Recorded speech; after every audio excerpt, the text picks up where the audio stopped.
പ്രഭാഷകന്റെ പുസ്തകത്തിൽ നിന്നുള്ള വായന, അധ്യായം 17. കർത്താവ് മനുഷ്യരെ മണ്ണിൽ നിന്ന് സൃഷ്ടിക്കുകയും അതിലേക്ക് തന്നെ മടക്കി അയക്കുകയും ചെയ്തു. ചുരുങ്ങിയ കാലം മാത്രം അവിടുന്ന് മനുഷ്യർക്ക് നൽകി. എന്നാൽ ഭൂമിയിലുള്ള സകലത്തിൻ്റെയും മേൽ അവർക്ക് അധികാരം കൊടുത്തു. അവിടുന്ന് അവർക്ക് തൻ്റെ ശക്തിക്ക് സദൃശമായ ശക്തി നൽകുകയും തൻ്റെ സാദൃശ്യത്തിൽ അവരെ സൃഷ്ടിക്കുകയും ചെയ്തു. എല്ലാ ജീവജാലങ്ങളിലും അവരെക്കുറിച്ചുള്ള ഭീതി അവിടുന്ന് ഉളവാക്കി. മൃഗങ്ങളുടെയും പക്ഷികളുടെയും മേൽ അവിടുന്ന് അവർക്ക് അധികാരം നൽകി.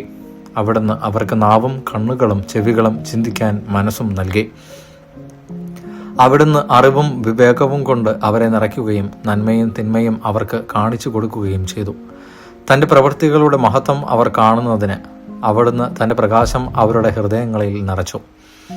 അവർ അവിടുത്തെ പ്രവൃത്തികളുടെ മഹത്വം പ്രഖ്യാപിച്ച് അവിടുത്തെ വിശുദ്ധ നാമം സ്തുതിക്കും. അവിടുന്ന് അവരുടെ മേൽ ജ്ഞാനം വർഷിക്കുകയും ജീവന്റെ നിയമം അവർക്ക് നൽകുകയും ചെയ്തു. അവിടുന്ന് അവരുമായി ശാശ്വതമായ ഒരു ഉടമ്പടി ഉറപ്പിക്കുകയും തന്റെ നീതിവിധികൾ അവർക്ക് വെളിപ്പെടുത്തുകയും ചെയ്തു. അവരുടെ കണ്ണുകൾ അവിടുത്തെ മഹത്വപൂർണമായ പ്രതാപം ദർശിക്കുകയും അവരുടെ കാതുകൾ അവിടുത്തെ നാദത്തിന്റെ മഹിമ ആസ്വദിക്കുകയും ചെയ്തു. എല്ലാ അനീതികൾക്കുമെതിരെ ജാഗരൂകത പാലിക്കുവിൻ എന്ന് അവിടുന്ന് അവരോട് പറഞ്ഞു. അയൽക്കാരനോടുള്ള കടമ അവിടുന്ന് ഓരോരുത്തരെയും പഠിപ്പിച്ചു. അവരുടെ മാർഗങ്ങൾ എപ്പോഴും അവിടുത്തെ മുമ്പിലുണ്ട്. അവിടുത്തെ ദൃഷ്ടികളിൽ നിന്ന് അത് മറഞ്ഞിരിക്കുകയില്ല. ഓരോ രാജ്യത്തിനും അവിടുന്ന് ഭരണാധികാരിയെ നൽകി. എന്നാൽ ഇസ്രായേലിനെ സ്വന്തം അവകാശമായി തെരഞ്ഞെടുത്തു. അവരുടെ പ്രവൃത്തികൾ അവിടുത്തെ മുമ്പിൽ സൂര്യപ്രകാശം പോലെ വ്യക്തമാണ്. അവരുടെ മാർഗങ്ങളിൽ അവിടുത്തെ ദൃഷ്ടി പതിഞ്ഞിരിക്കുന്നു. അവരുടെ അകൃത്യങ്ങൾ കർത്താവിൽ നിന്ന് മറഞ്ഞിരിക്കുന്നില്ല. അവരുടെ പാപങ്ങൾ കർത്താവ് വീക്ഷിക്കുന്നു. മനുഷ്യന്റെ ദാനധർമ്മത്തെ മുദ്രമോതിരത്തെ എന്ന പോലെ കർത്താവ് വിലമതിക്കുന്നു. അവന്റെ കാരുണ്യത്തെ കണ്ണിലെ കൃഷ്ണമണി പോലെ അവിടുന്ന് കരുതുന്നു. അവിടുന്ന് അവരോട് പകരം ചോദിക്കും. അവരുടെ പ്രതിഫലം അവരുടെ ശിരസിൽ പതിക്കും. അനുതപിക്കുക.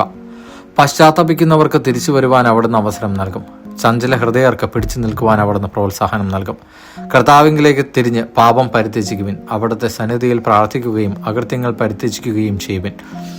അത്യുന്നതനിലേക്ക് തിരിയുകയും അകൃത്യങ്ങൾ ഉപേക്ഷിക്കുകയും മ്ലേച്ഛതകളെ കഠിനമായി വെറുക്കുകയും ചെയ്യുവിൻ. ജീവിക്കുന്നവർ അത്യുന്നതന് സ്തുതിഗീതം പാടുന്നത് പോലെ പാതാളത്തിൽ ആര് അവിടുത്തെ സ്തുതിക്കും? അസ്തിത്വമില്ലാത്തവനിൽ നിന്നെന്ന പോലെ മനുഷ്യൻ മരിക്കുമ്പോൾ അവന്റെ സ്തുതികൾ നിലയ്ക്കുന്നു.